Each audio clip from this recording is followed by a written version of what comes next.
તો ભાજપના જે મોટા મોટા નેતાઓ છે એ ક્યારે ફોર્મ ભરવા જવાના છે એના વિશે હું તમારી સાથે વાત કરીશ।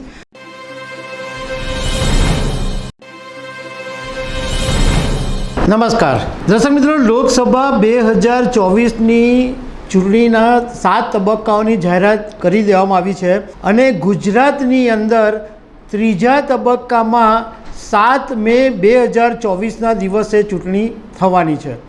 હવે આજથી એટલે કે 12 એપ્રિલથી ફોર્મ ભરવાની તારીખ શરૂ થઈ ગઈ છે અને 19 એપ્રિલ સુધી ઉમેદવારો ફોર્મ ભરી શકશે। ભાજપે બધા 26 ઉમેદવારોના નામ જાહેર કરી દીધા છે, પરંતુ હજુ કોંગ્રેસે 4 ઉમેદવારોના નામ જાહેર કર્યા નથી।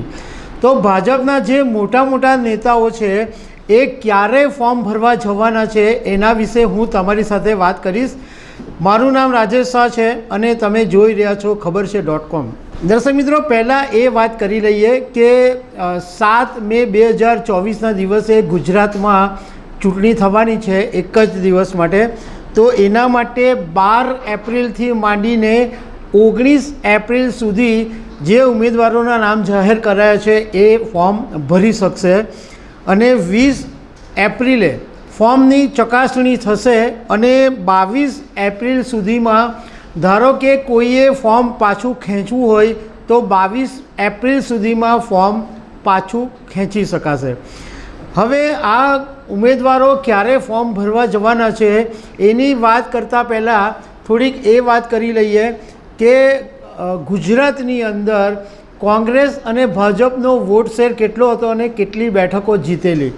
તો 2009ની અંદર ભાજપ 15 સીટ જીતેલું અને કોંગ્રેસ 11 સીટ મેળવેલી। 2009ની વાત કરું છું। તે વખતે ભાજપનો વોટ શેર હતો 47.37% અને કોંગ્રેસનો 43.86% વોટ શેર હતો।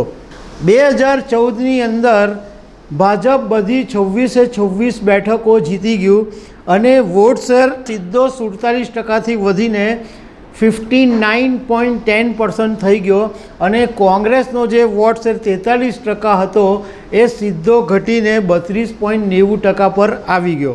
2019ની અંદર ભાજપ ફરીથી બધી 26 બેઠકો જીતી ગયું અને બીજેપીનો જે વોટ શેર હતો એ 62.21% થયો, જ્યારે કોંગ્રેસનો વોટ શેર 32% ઉપર સ્થિર રહ્યો। હવે એ વાત કરીએ કે જે મોટા મોટા નેતાઓ છે એ ક્યારે ફોર્મ ભરવા જવાના છે। તો પહેલાં વાત કરીએ સૌરાષ્ટ્રની અંદર। તો સૌરાષ્ટ્રની અંદર પોરબંદરમાં મનસુખ માંડવિયા 15 એપ્રિલે ફોર્મ ભરવા જશે। રાજકોટમાં રૂપાલા 16 એપ્રિલે ફોર્મ ભરવા જશે।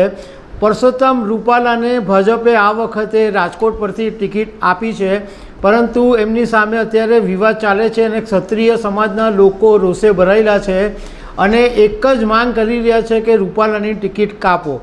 પરંતુ અત્યારે રૂપાલા જે પ્રમાણે પ્રચાર કરી રહ્યા છે અને 16 તારીખે ફોર્મ ભરવાની તારીખ પણ જાહેર થઈ ગઈ છે, એ જોતાં એવું લાગે છે કે ભાજપ રૂપાલાની ટિકિટ કાપે એમ નથી। ભાવનગરની અંદર નીમુબેન બાંભણિયા 16 એપ્રિલે ફોર્મ ભરવા જશે। ઉત્તર ગુજરાતની વાત કરીએ તો બનાસકાંઠામાં ડૉક્ટર રેખાબેન ચૌધરી 16 તારીખે, સાબરકાંઠામાં શોભનાબેન બારૈયા પણ 16 તારીખે અને પાટણમાં ભરત ડાભી એ પણ 16 તારીખે ફોર્મ ભરવા જશે।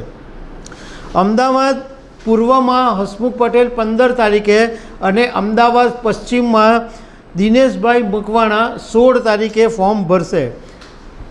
નવસારીની અંદર CR પાટીલ 18 એપ્રિલે ફોર્મ ભરવા જશે અને ગાંધીનગરમાં અમિત શાહ 19 તારીખે ફોર્મ ભરવા જશે। એવું જાણવા મળ્યું છે કે અમિત શાહ એક દિવસ આગળ ગુજરાત આવી શકે છે અને ગાંધીનગરની અંદર જે 7 વિધાનસભા આવેલી છે એ 7 વિધાનસભાની અંદર મોટી રેલી કાઢી શકે છે। હવે ટોટલ જે ગુજરાતના મતદારો છે એની વાત કરીએ તો 4.96 કરોડ મતદારો છે ગુજરાતમાં। એમાં પુરુષ 2.55 કરોડ અને મહિલા 2.40 કરોડ અને 1518 મતદારો છે એ થર્ડ જેન્ડરના છે. તો દર્શક મિત્રો, આવી અનેક વાતો સાથે અમે તમને મળતા રહીશું. Thank you very much.